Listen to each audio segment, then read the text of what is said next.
नमस्कार, जय हिंद, राधे राधे साथियों। स्वागत है आपका अपने YouTube चैनल आगाज क्लासेस पर।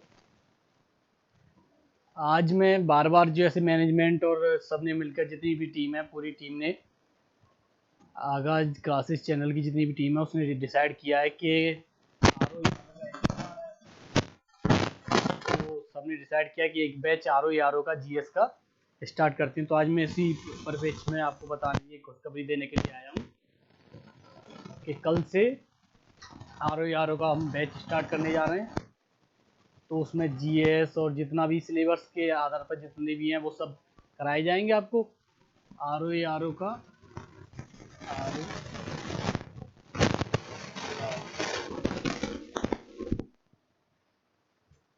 तो उसका सिलेबस के आधार पर कराया जाएगा सब।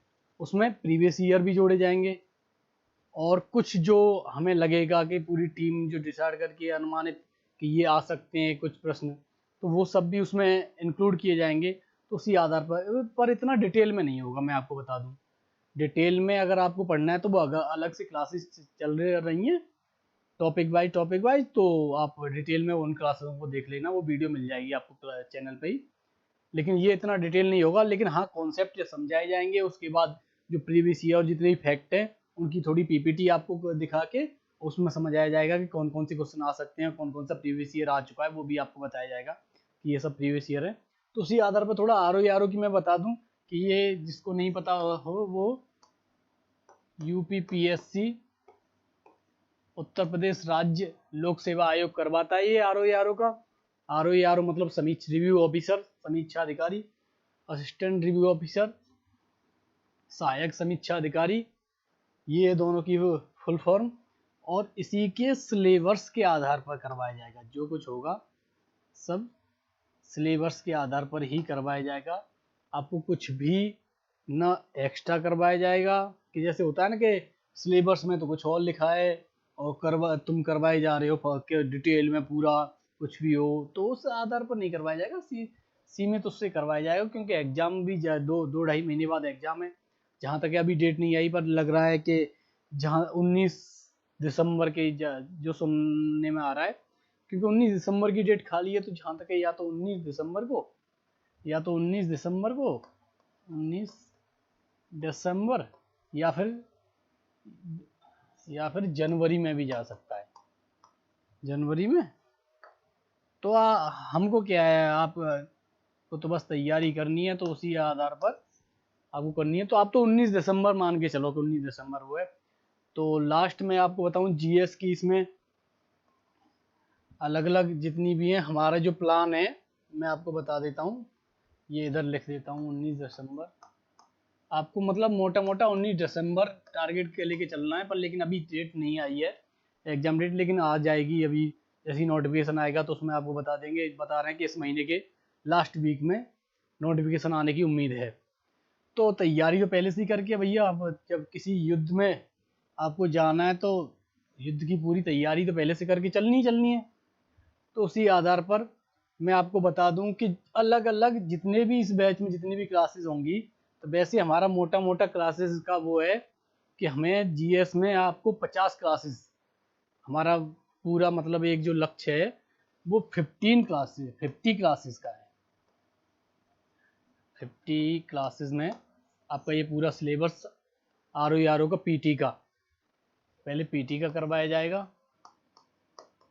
पीटी का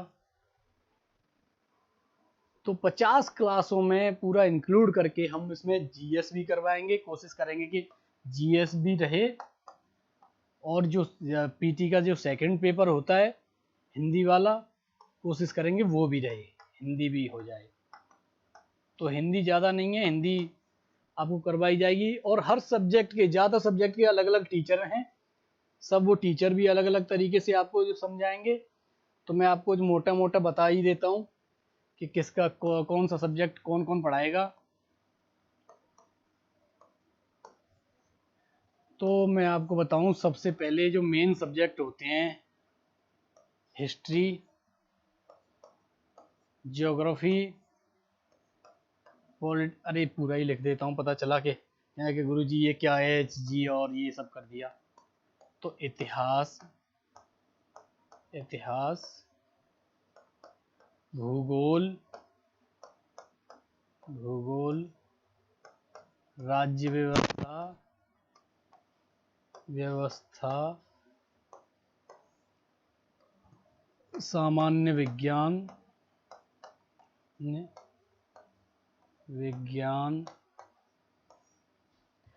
और भूगोल में ही आप पर्यावरण जोड़ लीजिए, पर्यावरण, और इतिहास में तो पूरा इंक्लूड हो ही गया।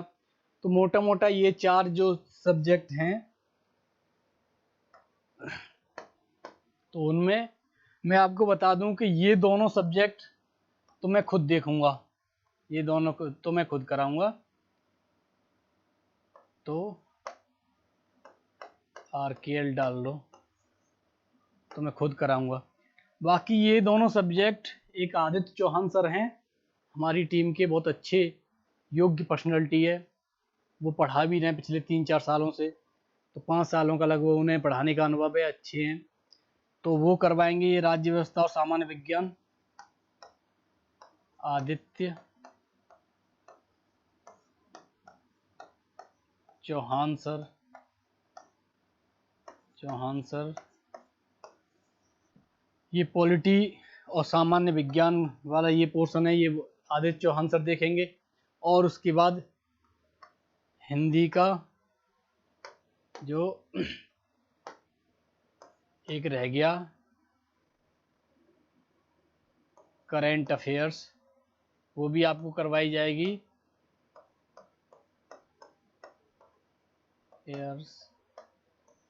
करंट अफेयर्स में मोटा मोटा आपको ये नहीं कि शुरुआत से करंट अफेयर डेली क्लासेस, और वो हम कोशिश करेंगे, जो मैनेजमेंट ने और जो पूरी टीम ने बैठ के जो डिसाइड किया है वो किया है कि हम जैसे हर हफ्ते, जैसे सैटरडे को एक क्लास 1 घंटे की, कि ये क्वेश्चन मोटा मोटा ये पूछ सकता है जो इम्पोर्टेंट क्वेश्चन है, तो वो सब करंट अफेयर्स में करवाया जाएगा।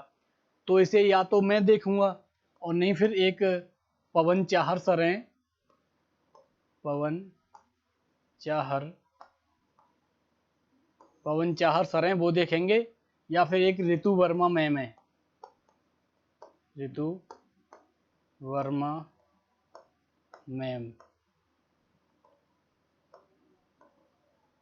वो देखेंगी। तो सबके मतलब हर, मैं आपको बताने का बस यही है, मोटा मोटा मैं आपको समझा दूं, तो सब हर सब्जेक्ट के अलग अलग टीचर करवाएंगे, तो ये नहीं कि एक सब्जेक्ट को लगातार मैं, बस ये है कि इतिहास और भूगोल वाला ज़्यादातर पोर्शन मैं देखूंगा, हो सकता है इन्वायरमेंट वाला आदित्य चौहान सर थोड़ा देख लें, या फिर एक दीपक चौधरी सर हैं वो देख लें, तो सब हो सकता है अलग अलग। बाकी हिंदी के एक अंकित भारद्वाज सर हैं, अंकित भारद्वाज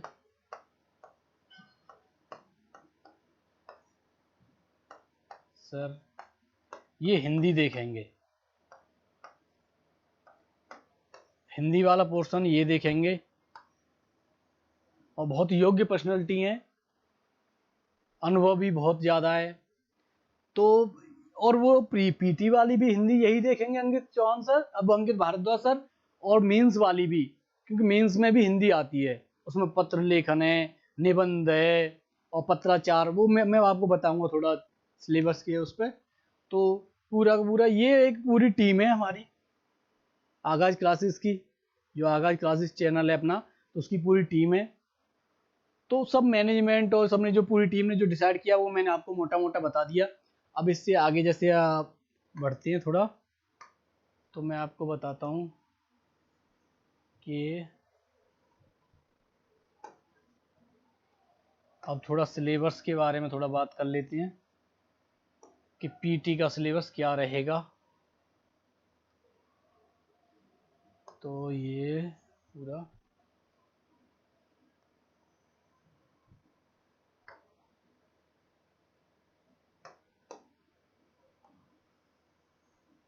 सिलेबस जो रहेगा पीटी का, तो मैं आपको बता दूं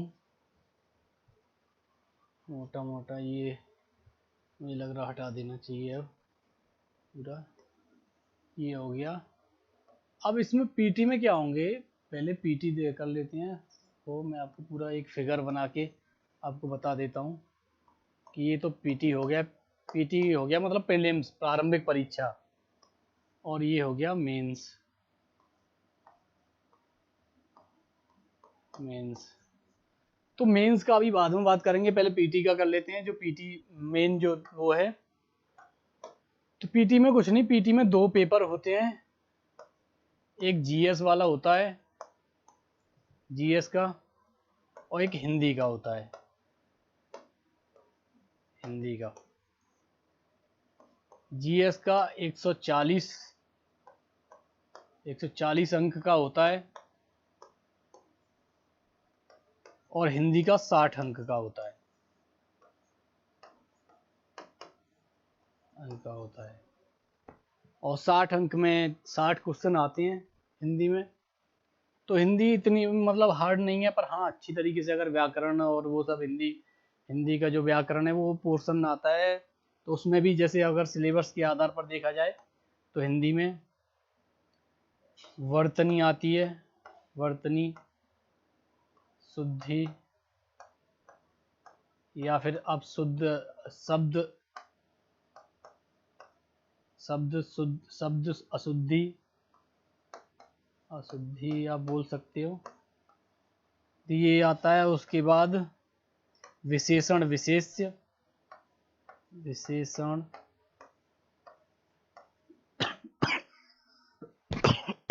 सॉरी विशेषण विशेष्य, और मोटा मोटा आप देख सकते हो कि तत्सम तद्भव, तत्सम तद्भव। उसके बाद आप देख सकते हो विशेषण विशेष, तत्सम तद्भव, पर्यायवाची, पर्यायवाची, और एक अनेक शब्दों के एक शब्द, अनेक शब्दों के लिए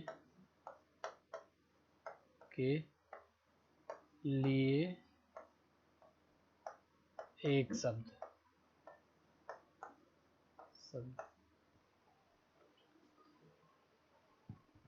अब क्या हो गया, वर्तनी शुद्धि, शुद्धि हो गया, विशेषण विशेष से तत्सम तद्भव हो गए, पर्यायवाची हो गए, अनेक शब्दों के एक शब्द हो गए।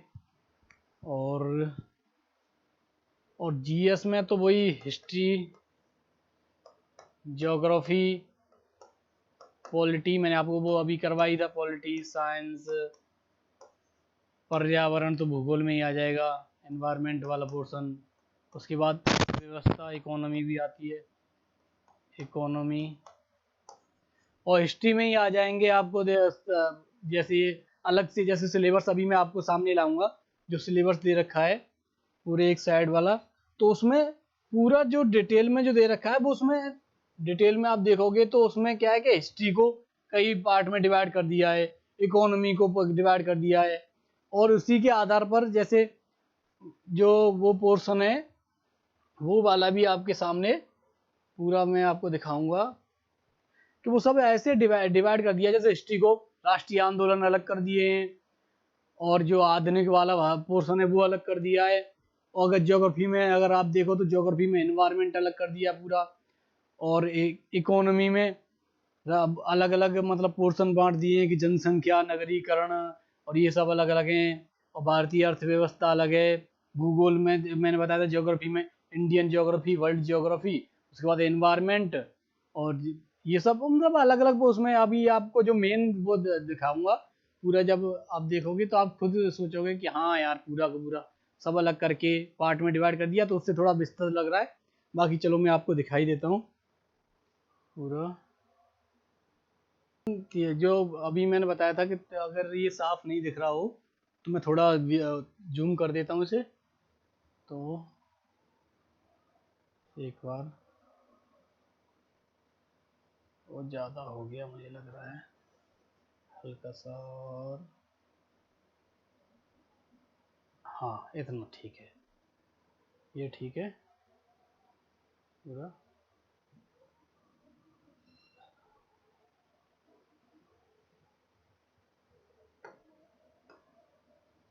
तो जैसे इसमें दे रखा है सिलेबस में सामान्य अध्ययन वाला जीएस का जो फर्स्ट पेपर है वो 140, मैंने बताया 140 प्रश्न आते हैं, 140 का पूर्णांक है, 140 अंक का जो होता है। समय 2 घंटे है, टाइम जो दे रखा है 2 घंटे का है। और इसमें सामान्य विज्ञान दे रखी है, तो सामान्य विज्ञान उसमें वो ही आ जाएगा कि केमिस्ट्री, बायो और फिजिक्स। तो ये तीनों ही हैं, पर जहाँ तक जो वो होता है ना कि बायो ज़्यादा पूछी जाती है, हर वनडे एग्जाम में देख लो बायो और फिजिक्स केमिस्ट्री में तो बहुत कम क्वेश्चन उठाए जाते हैं। तो आपको हमें क्या अपना पूरा तैयार करना है। जैसे भारतीय इतिहास में देखो ये दे रखा है दूसरे नंबर पे भारतीय इतिहास, फिर ये भारतीय राष्ट्रीय आंदोलन है, तो ये इतिहास का ही पार्ट, इतिहास का ही भाग है, लेकिन हिस्ट्री का ही पार्ट है। लेकिन अगर ये भारत का इतिहास अलग कर दिया भारतीय राष्ट्रीय आंदोलन के, तो मैंने अभी आपको बताया था कि थोड़ा सिलेबस देखोगे तो थोड़ा बड़ा इसीलिए दिख रहा है, थोड़ा बड़ा पढ़ना। हिस्ट्री अगर प्रॉपर अगर भारतीय इतिहास लिख देता तो उसमें भी यही पढ़ना पड़ता, राष्ट्रीय आंदोलन पढ़ना तो है ही है। लेकिन इसमें क्या है, सिलेबस में थोड़ा और करने के लिए कि जो बोलते हैं ना कि इस पर थोड़ा प्रेशराइज करने के लिए, पॉइंट को थोड़ा हाईलाइट करने के लिए कि इससे ज़्यादा मैं प्रश्न उठाऊंगा यहाँ से, तो वो ये भारतीय राष्ट्रीय आंदोलन। फिर आगे चलते हैं, देखो भारतीय राज्य व्यवस्था, पॉलिटी वाला पोर्सन, पॉलिटी वाला ये हो गया। अब इसी में अर्थव्यवस्था, तो ये इकोनॉमी हो गई। और ये संस्कृति जो कल्चर है, ये कल्चर भी तो इसी हिस्ट्री से ही रिलेटेड है, तो इसका पोर्शन थोड़ा अलग कर दिया, कल्चर भी अलग कर दिया, राष्ट्रीय आंदोलन भी अलग कर दिए। तो वही है, ये मोटा मोटा क्या अलग उस तरीके से जो कर दिए। अब भारतीय कृषि एवं वाणिज्य एवं व्यापार, तो एग्रीकल्चर जो ज्योग्राफी में, इन्वायरमेंट में, उसी में इंक्लूड हो जाता है, लेकिन अलग से बोला है कि ये एग्रीकल्चर। और व्यापार वाणिज्य जो इकोनॉमी में आ जाता है, ये भी अलग से, ट्रेड एंड कॉमर्स वाला ये पोर्शन ये दे रखा है। और मैंने अभी आपको बताया था कि जनसंख्या, इन्वायरमेंट और नगरीकरण भारतीय परिप्रेक्ष्य में तीनों, तो इस तरीके से ये जो बताए गए हैं। तो उसी में एक बार मैं आपको बता दूं, ये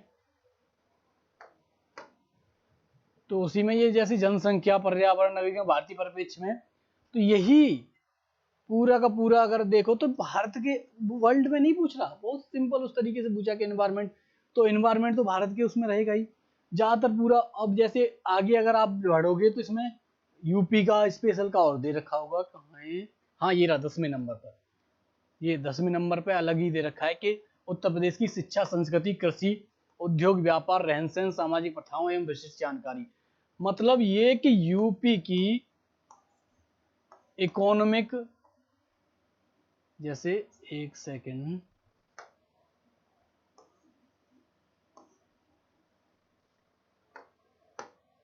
यूपी के परिप्रेक्ष्य में economic, political, cultural, social, environmental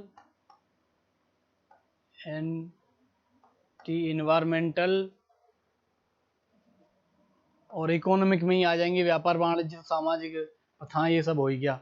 ये टोटल मतलब ये परिप्रेक्ष्य में अलग से ये यूपी की स्पेशल का इतना पोर्शन पूछ रहा है, मतलब यूपी का पूरा पूछ रहा है, इकोनॉमिक, कल्चरल, सोशल, पॉलिटिकल और ये इन्वायरमेंटल। तो ये सब मतलब यूपी के परिप्रेक्ष्य में ही पूछता है। तो क्वेश्चन यहाँ से भी बनाएगा, इसने बता दिया। और अधुनातन राष्ट्रीय अंतर्राष्ट्रीय महत्वपूर्ण घटनाक्रम, मतलब ये आ गया करंट अफेयर्स, ये करंट वाला मैंने अभी आपको बताया था करंट। और इसमें हाँ, मैं पहले उस टाइम बताना मेरे दिमाग में क्लिक नहीं किया, मैं बोल रहा था ना कि एक पॉइंट रह जाए, वो है सामान्य बौद्धिक क्षमता, ये रीजनिंग भी पूछता है।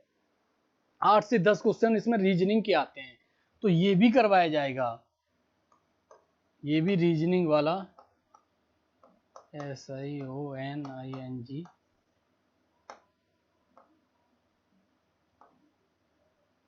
ये रीजनिंग वाला पोर्शन भी आपको करवाया जाएगा। टीचर हैं हमारे, बहुत अच्छे टीचर हैं रीजनिंग के लिए, तो उनसे आपको करवाया जाएगा। और नहीं रीजनिंग तो आदित्य सर भी देख सकते हैं, मैं भी देख सकता हूँ, बाकी रितु मैम भी देख सकती हैं, बाकी और भी एक प्रियंका मैम है वो भी देख सकती हैं, अंकित भारद्वाज सर भी देख सकते हैं। तो अलग अलग टीचर हैं हर सिलेबस के, उस हिसाब से मैं आपको बता दूंगा जितने भी सब्जेक्ट हैं उन सबके। और बाकी मैंने बताया था कि ज्योग्राफी बताई दी मैंने आपको, कि भारत का भूगोल और विश्व का भूगोल और प्राकृतिक संसाधन, तो वो प्राकृतिक संसाधन है, वो तो आएंगे, नेचुरल रिसोर्सेज तो वो सब आएंगे ही उसमें, वर्ल्ड ज्योग्राफी में और इंडियन ज्योग्राफी में पूरा।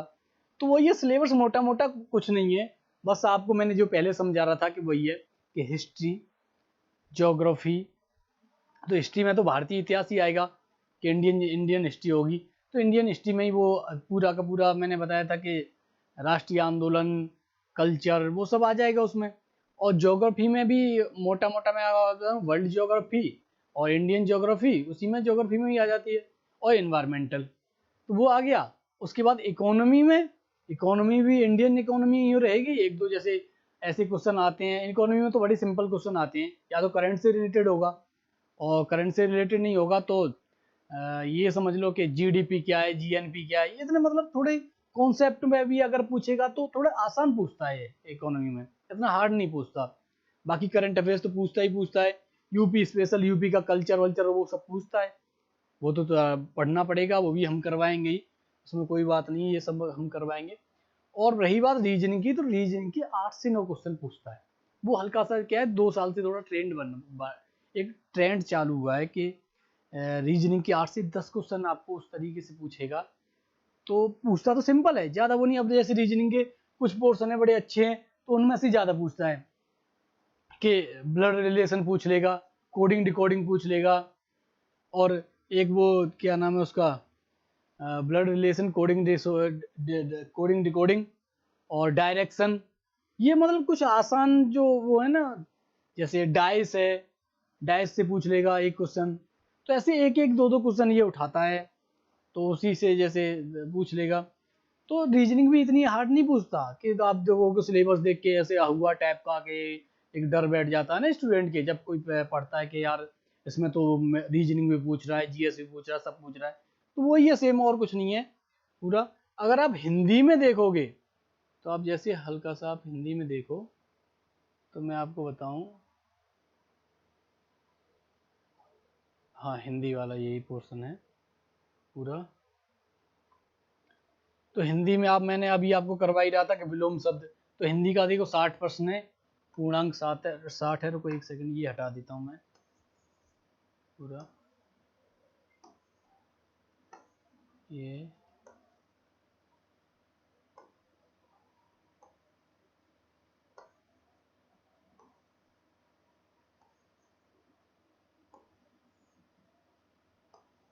ये वाला पूरा पोर्शन मैं साफ कर देता हूँ।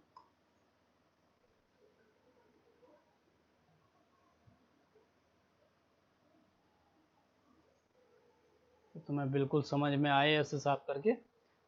लो अब मैं आपको बताता हूँ कि जो हिंदी में मैं अभी बता रहा था आपको कि प्रश्न 60 पूछता है और पूर्णांक 60 है और 1 घंटा टाइम देता है, ये हो गया।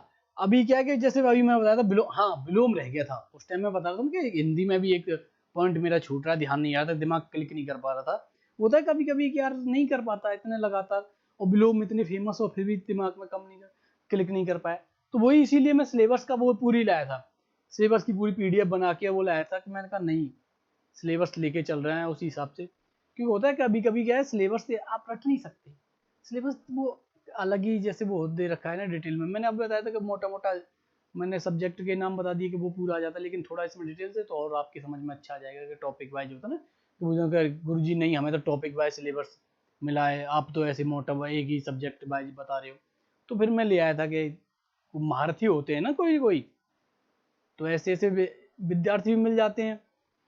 तो यही है, 1 घंटे का टाइम, 60 प्रश्न और पूर्णांक 60।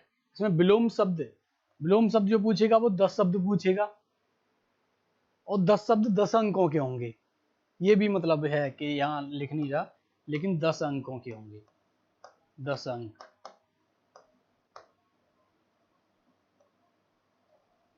पूरा। अब वाक्य की वर्तनी शुद्ध अशुद्ध वाला, ये भी 10 शब्द पूछेगा, और ये भी 10 अंकों के होंगे पूरा। अनेक शब्दों के एक शब्द, इसके भी 10 प्रश्न होंगे, या 10 शब्द पूछेगा, ये भी 10 अंकों के होंगे। ऐसी तत्सम तद्भव है, वो भी 10, ये भी 10 अंकों के मान लो। और विशेषण विशेष ये भी 10 ही, मतलब 10 ही पूछता है, लेकिन पूछता सब है। पर्यायवाची भी 10 शब्द पूछेगा और 10 अंकों के पूछेगा। तो टोटल ये कितने हो गए, 1 2 3 4 5 6। अब ये 6 के 10-10 पूछेगा तभी तो 60% होंगे। लेकिन पूछता इसमें ये नहीं कि पर्यायवाची बढ़ा दिए तो तत्सम तद्भव हटा दिए, नहीं, पूछता जरूर है। हिंदी वाले पोर्शन में ये है कि पूछता बराबर ही है पूरा का पूरा। पिछले 2-3 बार से पेपर में देख रहा हूँ तो वो नजर में रहता है, पिछले प्रीवियस ईयर, उससे भी पहले की प्रीवियस ईयर सब देखे तो पूछता है, मतलब हर पोर्शन से प्रश्न उठाता है वो। तो ये मोटा मोटा थोड़ा बता दीजिए कि 10-10 60 अगर प्रश्न है तो 10-10 पूछेगा। ये हो गया हिंदी का। अब आप अगर मुख्य परीक्षा का भी अगर आप देखना चाहो तो रुको, मुख्य परीक्षा भी मैं ले आया था इसी चक्कर में पूरा। तो मुख्य परीक्षा का, मुख्य परीक्षा में क्या है कि एक तो सामान्य अध्ययन का एक वो होता है पेपर।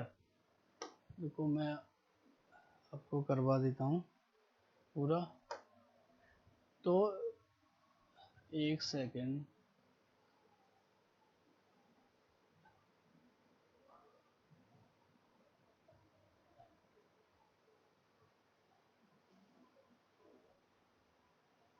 हाँ, ये मुख्य परीक्षा वाला, मुख्य परीक्षा वाला ये।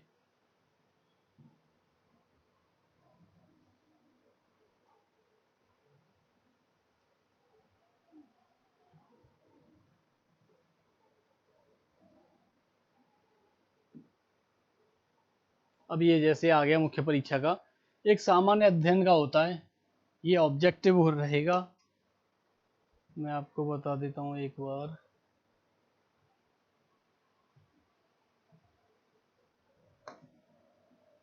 तो ये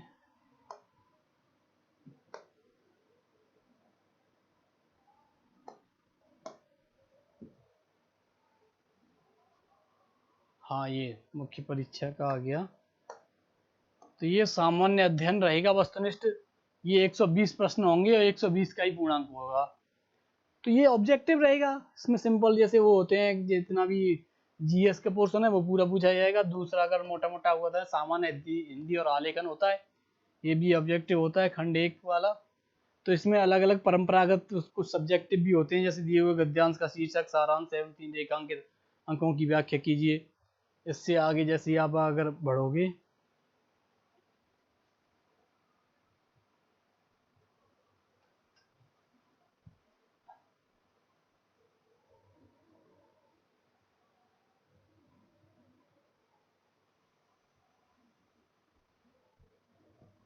ये क्या है, डिजिटल बोर्ड में थोड़ी दिक्कत आ रही है। तो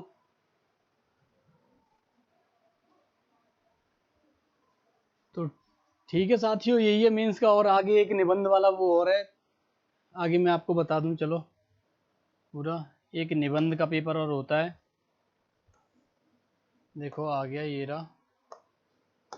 जैसे ये जो सामान्य वाला है मैंने आपको बताया था, ये किसी दिए हुए सरकारी,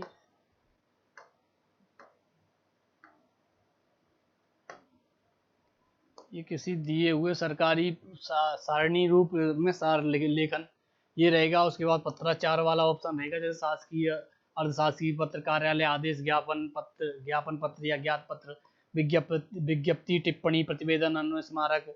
वही मतलब सरकार से, सरकारी ऑफिस या जितने पत्र व्यवहार हैं उन सब का जो पत्राचार है वो सब पत्राचार पूरा का पूरा जो पत्राचार दे रखा है उसी में पॉइंट है ये। उसके बाद फिर परिभाषित शब्दावली, प्रशासन के वाणिज्य की जो शब्दावली है वो सब पूछी जाएंगी। उसके बाद हिंदी से अंग्रेजी के 5 शब्द 10 अंकों के होंगे। उसके बाद हिंदी से अंग्रेजी 5 शब्द, अंग्रेजी से हिंदी होंगे 5 शब्द, और हिंदी से अंग्रेजी 5 शब्द होंगे 10-10 अंकों के। फिर मुहावरे और लोकोक्तियां आ जाएंगी 10 अंकों की, तो ये 30 अंकों का ऐसे शब्दावलियों वाला। फिर उसके बाद कंप्यूटर ज्ञान, इसके भी मतलब 5 से 8 कभी पूछ लेता है, फिर 5 से 10 पूछ लेता है। तो वो मेंस वाला वो है पूरा का पूरा। अब खंड जो 2 वाला है, इसमें सामान्य शब्द एवं व्याकरण वस्तु, एक सब्जेक्टिव मैंने बताया था ना, सब्जेक्टिव भी पूछ लेता है उसका। तो जैसे ये व्याकरण वाला जो पोर्शन है वो मैं आपको बता दूं, तो ये वाला है। तो ये इसमें क्या होता है कि इसमें से पर्यायवाची हट जाते हैं, पर्यायवाची हट जाते हैं, ये 5 रह जाते हैं जो 6 की जगह। विलोम शब्द हैं, वाक्यवर्तनी सेम पीटी वाली हैं, अनेक शब्दों के एक शब्द भी पीटी वाले ही हैं, तत्सम तद्भव भी पीटी वाले हैं, विशेषण विशेष भी पीटी वाले हैं। बस पीटी में और इसमें मेंस में क्या चेंज आया कि पर्यायवाची हट गए। जो पर्यायवाची जो हमें उसमें पढ़ने पड़े पीटी में, वो मेंस में नहीं पढ़ने। तो मेंस में सिर्फ ये 5 टॉपिक रह जाते हैं जिनसे 6-6 प्रश्न पूछता है। अब एक एक प्रश्न है वो 2-2 अंक का होता है, तो पूर्ण अंक जो 60 होता है 5 वाला।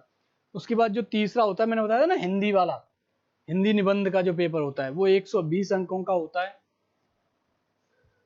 3 घंटे का समय दिया जाता है। इस प्रश्न के अंतर्गत 3 प्रश्न होंगे। देखो ये दे रखा है ना, इस प्रश्न पत्र के अंतर्गत 3 प्रश्न होंगे। प्रत्येक प्रश्न एक एक शीर्षक क ख ग का चयन करते हुए दी गई शब्द सीमा में कुल 3 निबंध लिखने होंगे। शब्द सीमा 600 रहेगी, 40 अंक रहेंगे। तो इसमें भी जो अलग अलग टॉपिक दे रखे हैं, साहित्य, संस्कृति, सामाजिक क्षेत्र, राजनीतिक क्षेत्र पहले पॉइंट में, और दूसरा जो शब्द सीमा 600 है जिसमें ये भी 40 अंकों का है, इसमें भी 3 पॉइंट अलग से दे रखे हैं, विज्ञान, पर्यावरण, प्रौद्योगिकी, आर्थिक क्षेत्र, कृषि, व्यापार, वाणिज्य। तो उसी हिसाब से, और ये नीचे वाला जो तीसरा पॉइंट है उसमें भी मैं आपको बता देता हूँ पूरा। तो उसमें भी 3 पॉइंट दे रखे हैं, राष्ट्रीय एवं अंतर्राष्ट्रीय घटनाक्रम, प्राकृतिक आपदाएं, भूस्खलन, चक्रवात, भूकंप, बाढ़, सूखा इत्यादि, राष्ट्रीय विकास योजनाएं। तो यही मेंस का मोटा मोटा क्या है कि मेंस में क्या है कि 2 पेपर तो सब्जेक्टिव हैं और बाकी 2 पेपर हैं वो ऑब्जेक्टिव हैं। तो वही इसी हिसाब से पूरा का पूरा सिलेबस है। तो इसमें मैंने आपको बताया था ये वाला पोर्शन,